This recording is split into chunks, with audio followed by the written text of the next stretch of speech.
for the last 6 months or more, there's been this sense that Venezuela is on the brink, that it's really on the edge of a precipice. Economically, the currency is a mess, the economy is a mess. There's a shortage of food, of just basic goods, including very notoriously toilet paper, and beer. And there are ways in which you can kind of chuckle about no toilet paper in a country, but in terms of the human suffering that's going on, there's also a huge amount of insecurity in terms of violence and murders.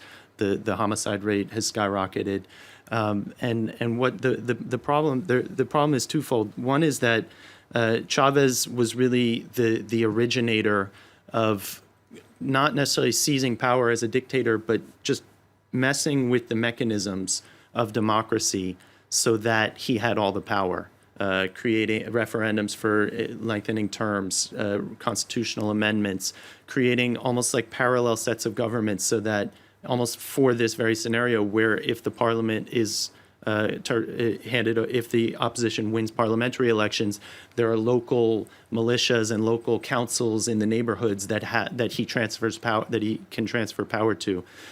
So basically what you have is that you have two people, two groups, the two sides can both legalistically claim that they're abiding by the democratic principles as they're laid out in the Constitution.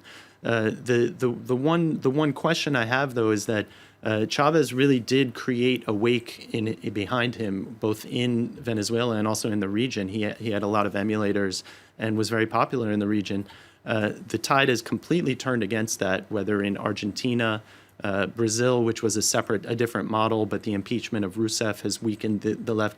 And Maduro just does not have any of the political skills that Chavez had, who, like him or hate him, he was a commanding, charismatic figure who dominated the country. Maduro is almost like a joke. And my question is whether the military obviously wants to hold on to power, whether they want to hold on to power with Maduro, I'm not convinced of. I wonder if he might be shunted aside as hopefully as a way to resolve the standoff, but maybe as a way to escalate it. Because I think, remember, when Chavez was in power, Chavez was the chief of everything. When he left, when he died, it was a bicephal, two brains in the government. Mm-hmm. You had Cabello. Bicameral, yeah.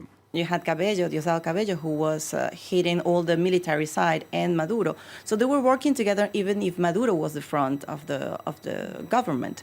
And today, the militaries had got an amount of power that we have never seen in the country, and that's amazing. And that's one of the reasons, I think, for what you were asking. I mean, they have the power, and they're not staying there because they're agree with Maduro or his politics. They stay in there because they want to keep the carrot they got.